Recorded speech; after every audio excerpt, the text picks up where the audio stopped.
आज गुरु जी महाराज जैसे भगवान की भक्ति के प्रत्येक रूप को अपने पिता की गोदी में बैठना चाहते थे, ऐसे ही दासी के पुत्र जो विदुर जी महाराज हैं अपने महामंत्री पद को छोड़ दिया। जब महामंत्री पद को छोड़ दिया और आज उधर द्वारकानाथ भगवान का आगमन हुआ तो बहुत भीड़ थी, वातावरण बहुत अच्छा हुआ था। ऐसा वातावरण था जब पांडवों को मारने के लिए षड्यंत्र रचता था, तभी ठाकुर जी वहां पर आए और कह दिया, ये पांडवों पे अन्याय क्यों कर रहे हो? दुर्योधन ने कहा कि कन्हैया द्वारिकाधीश, आपको पता है इधर विदुर जी महाराज भी खड़े थे, लेकिन वहां पर भीड़ इतनी थी कि ठाकुर जी महाराज विदुर जी को देख रहे हैं और कह रहे हैं कि जब मैं यहां से गया था द्वारकापुरी को, तब इन्हीं के वहां पर मेरे काका जी महामंत्री थे, लेकिन आज आपके महामंत्री कहां हैं? दुर्योधन ने कहा कि विदुर जी को महामंत्री के पद से हटा दिया गया, क्योंकि उनको ये लगता था कि जब पांडवों के ऊपर अन्याय हो रहा था तब उन्होंने यही कहा था, क्यों अन्याय क्यों कर रहे हो? इसीलिए विदुर जी को महामंत्री पद से हटा दिया गया। आज विदुर काका उन्हीं के समाज में खड़े हुए हैं, लेकिन जैसे ही ठाकुर जी महाराज की नजर विदुर जी के ऊपर पड़ी, भक्त देखे भगवान को, भगवान देखे भक्ति को।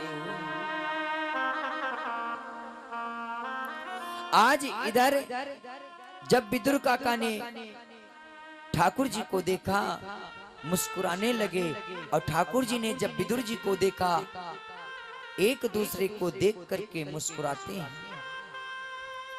और कहते हैं दुर्योधन से, क्योंकि महामंत्री के पद से जब इन्हें हटाया गया तो वहां पर तो विदुर काका आ नहीं सकते थे।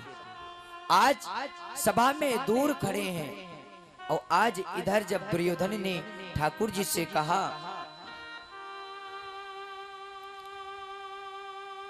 कि द्वारिकाधीश,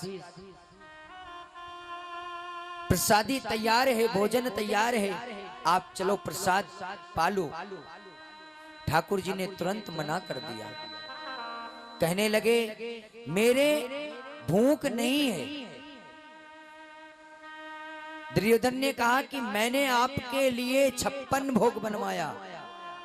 ठाकुर जी ने कहा मुझे 56 भोग नहीं चाहिए, जब मेरा मन ही नहीं तो आपके 56 भोग का मैं क्या करूंगा?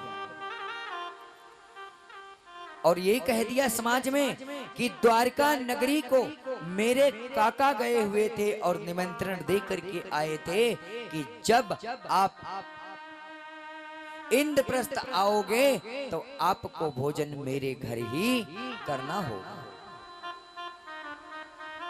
आज विदुर काका ने जैसे ही इस बात को सुना, तुरंत भागते भागते अपने घर को पहुंचे, आवाज लगाई, अरे विदुरानी, अरे विदुरानी, आपको पता है आज भरी समाज में मेरे कन्हैया ने मेरा नाम लिया और कह दिया कि मेरा तो निमंत्रण विदुर काका के घर है।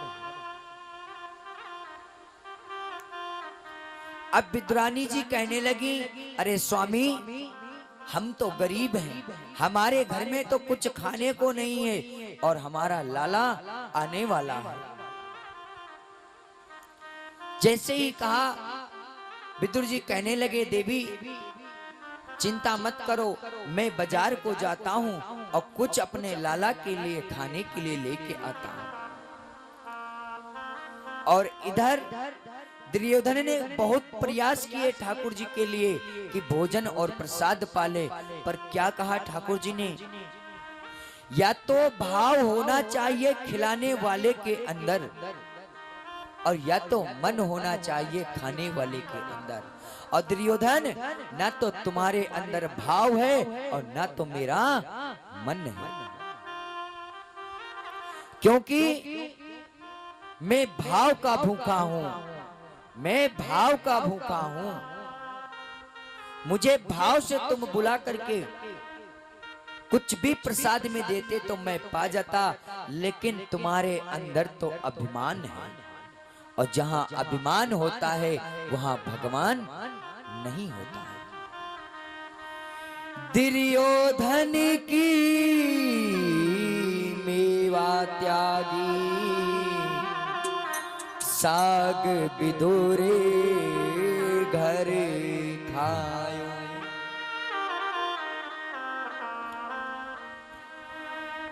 दुर्योधन की मेवा त्यागी,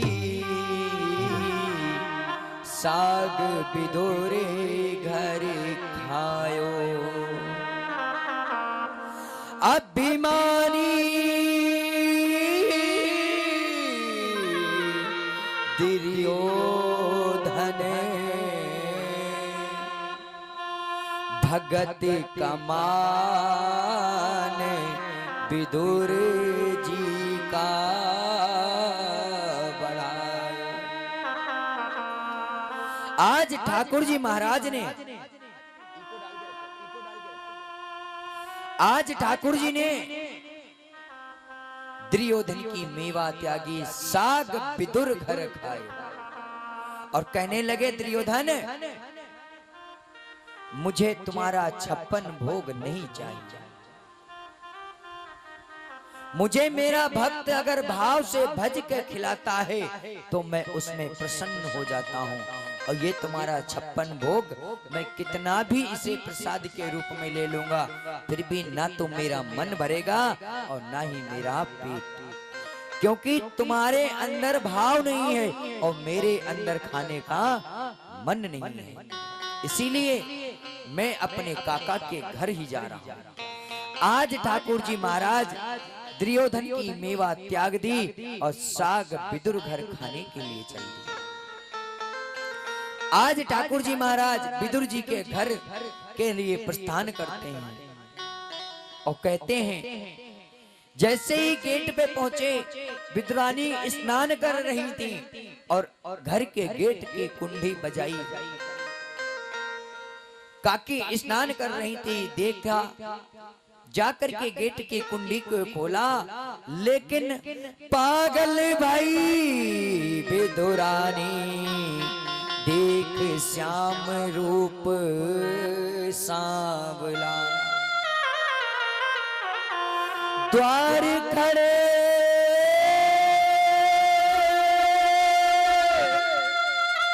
मेरे नाथ शुद्ध बुद्धि खोई साथ।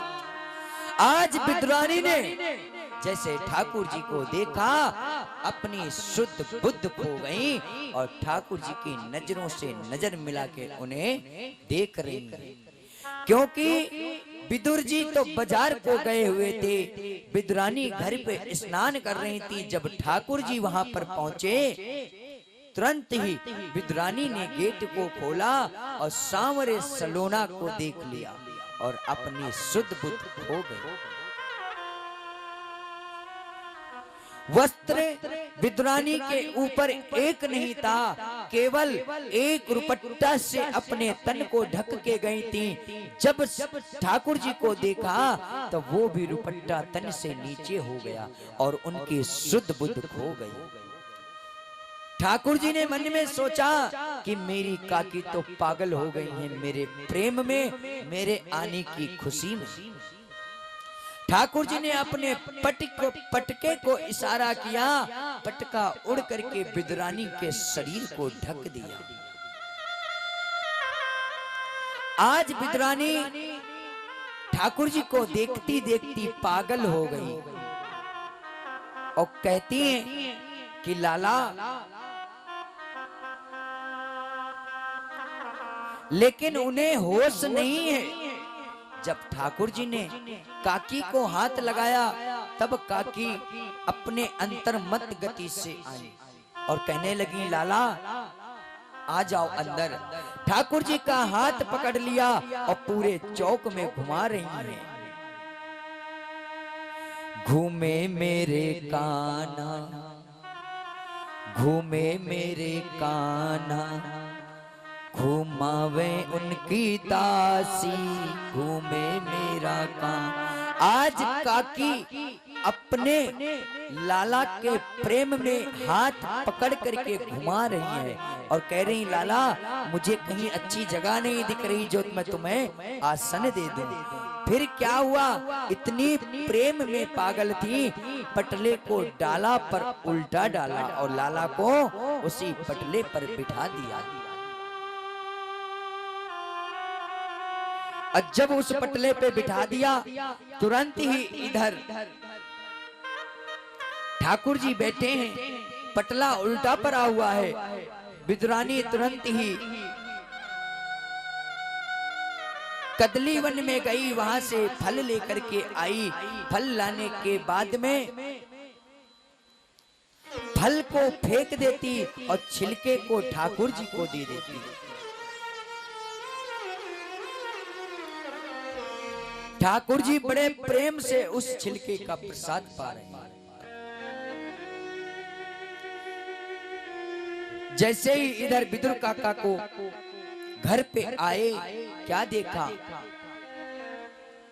लाला घर में विराजमान है, बैठे हुए हैं और कहती हैं कि देवी, अरे विदुरानी, तुमने मेरे लाला को कैसे बैठाला है?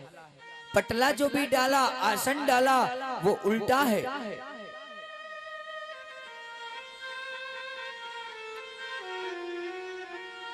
और ये प्रसादी जो दी है, ये कैसी प्रसादी है?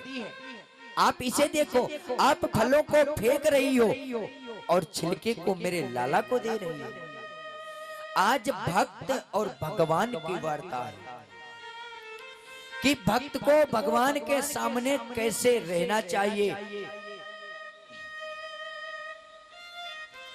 लेकिन जैसे ही मेवा मिष्ठान विदुर जी लेकर के बजरिया से आए और एक प्लेट में लगाया, ठाकुर जी ने उस प्रसाद को चखा और कहने लगे, काका एक बात कहता हूं, बुरा मत मानना।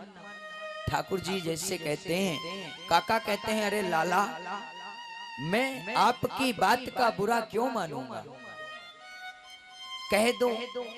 कहने लगे, मैं सच कहता हूं काका, एक स्वाद प्रसाद का मुझे उस दिन आया था जब मैं जंगल में, वन में भटक रहा था, सबरी के द्वार पर गया था, और आज स्वाद वो आया है जो आपके इस रबड़ी में नहीं था, जो विदुरानी हमारी काकी के फलों में था। ये आपकी लाया हुआ जो प्रसाद है, ये स्वाद उसमें नहीं है। जो स्वाद मुझे काकी ने प्रेम से, भाव से दिया प्रसाद, जो स्वाद उसमें है।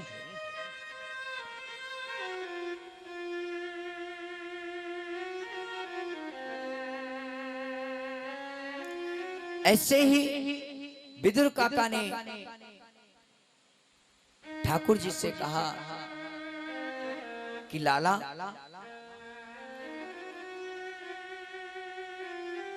आपकी काकी आपको देख करके पागल हो गई थी, इसीलिए ऐसा आसन लगाया, आपको प्रसाद की जगह छिलके खिलाए।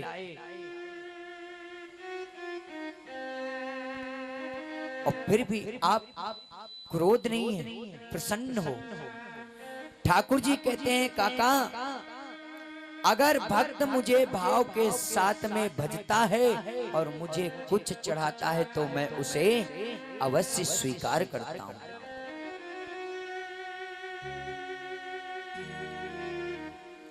और काकी जी के मन में और दिल में और हृदय में रोम रोम में भाव है। कैसे? मेरे रोम रोम में श्याम हो, मेरे रोम रोम में श्याम मगन में नाचूंगी। काकी के तो रोम रोम में ठाकुर जी के प्रतिभाव था। और आज कैसे कहते हैं ठाकुर जी, आज काकी और ठाकुर जी और काका तीनों लोग हैं और कैसे भक्त और भगवान की बात होती है।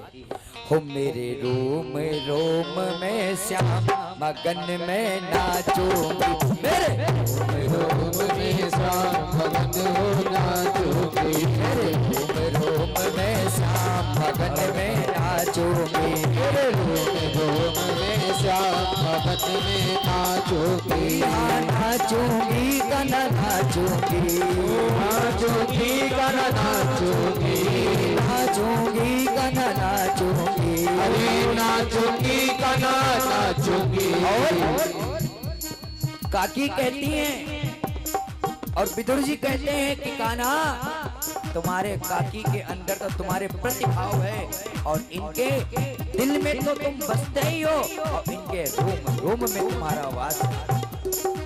और क्या कहती है कन्हैया, मुझे दुनिया से क्या काम मगन में नाचूंगी, मुझे दुनिया से क्या काम मगन में नाचूंगी, मेरे रोम रोम में श्याम मगन में नाचूंगी, रोम रोम में श्याम मगन में नाचूंगी।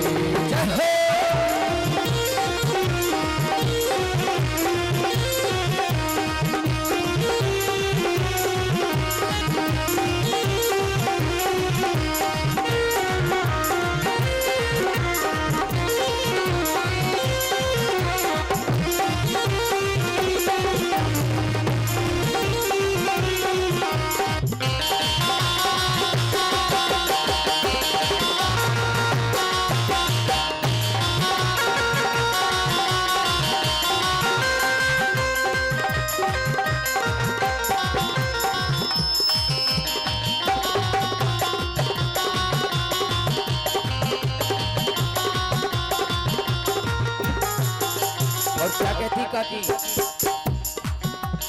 मैं गिरधर की गिरधर मेरा, मैं गिरधर की गिरधर मेरा, मैं गिरधर की गिरधर मेरा, मैं गिरधर की गिरधर मेरा, जन्म जन्म के हो गए तेरा, जन्म जन्म की हो गया मेरा, जन्म जन्म के हो गया मेरा, जन्म जन्म से हो गया मेरा, जुड़ गया उनसे नाम मगन में नाचूंगी, उनसे नाम मगन में नाचूंगी, नाचूंगी नाचूंगी गाना नाचूंगी, नाचूंगी नाचूंगी गाना नाचूंगी। ऐसा होता है भक्त और भगवान का भाव। अगर यहाँ पे अगर तुम्हारे लड़के की बारात निकल के जा रही होती या कुआं पूजन हो रहा होता या अभी बर्थडे मनाया जाता होता, और कल छोटी सी नन्ही सी बच्ची भजन बोल रही थी, छोटी छोटी गैया और छोटे छोटे ग्वाल, छोटो सो मेरो मदन गोपाल, और भजन बोलते बोलते कहती है, चुन्नी में एक राजस्थान गाना चलता है, चुन्नी वाला गाना चला, वो गाना बोलने लगी, लेकिन उसके बाद बोली, मेरे उठे बिरह के वीर सखी वृंदावन जाऊंगी। लेकिन अगर यहाँ पर अभी गाना चल रहा था, चुन्नी में, अगर ये अभी मैं गाना गा रहा होता तो सच आप दो चार खड़े है के नाचने लगते, लेकिन ये ठाकुर जी का नाम है और आज ठाकुर जी के प्रेम में काकी अपनी शुद्ध बुद्ध खो करके और उनके नाम से, और मैंने उस दिन बोला था यहाँ नहीं तो आपको कहीं ठाकुर जी नचाएंगे जरूर। और किसी दिन ऐसा नचाएंगे कि पूरे दिन नाचोगे, फिर शाम को कहोगे कि ठाकुर जी अब मत नचाओ। अब सोच लो, यहाँ नाचना है या आपको बाद में नाचना है। और ध्यान देना,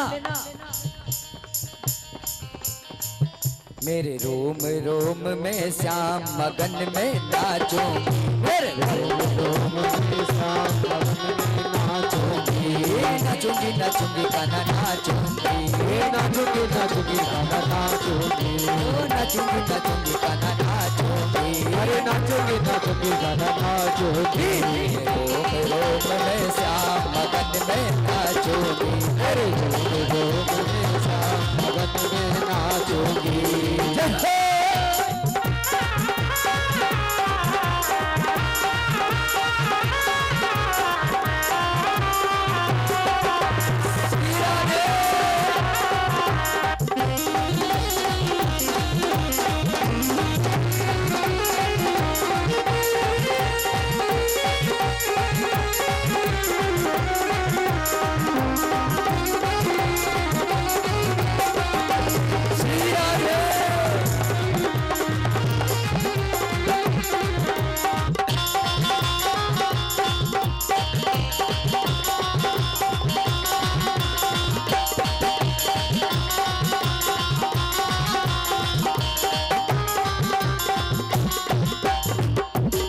और सुनना, अब देखो बहुत अच्छा प्रसंग चल रहा था। अब काकी क्या कहती हैं, आनंद भी लेना है भजन का और कथा का भी। खड़े हो जाओ, बैठा नहीं जाता है, भजन चल रहा है। भजन अगर हम उसमें आपको बता रहे हैं तो थोड़ा तालियों को बजाया करो।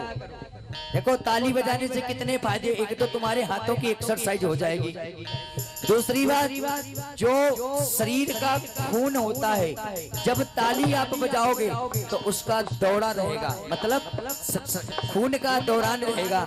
दूसरी बात जब समय बुरा होता है तब हम पंडित जी के पास जाते हैं कि पंडित जी मेरा हाथ देखना, मेरी भाग्य रेखा क्या कह रही है। तीसरी बात, पंडित जी के पास जब गए तो पंडित जी ने कह दिया तुम्हारी तो भाग्य रेखा मिट गई है। कैसे? घिस घिस के बर्तन, घिस घिस के बर्तन करम की रेखा मिटी, घिस घिस के बर्तन करम की रेखा मिटी, घिस घिस के बर्तन करम की रेखा मिटी, घिस घिस के बर्तन करम की रेखा मिटी। जब रेखा ही नहीं है उसी तर्ज पे आ जाओ, उसी तर्ज पे। जब रेखा ही नहीं है तो आप ये मानो पंडित जी तुम्हारा भविष्य कहां से बता देंगे, और फिर कहते हो मेरा कर्म खराब है या मेरी किस्मत। जैसे ही हम कहते हैं ठाकुर जी से कि परमात्मा मुझे हमेशा अपनी शरण में ही जगह देना, मैं आपकी शरण को छोड़ करके कहीं इधर उधर ना भटकूं। और कहती है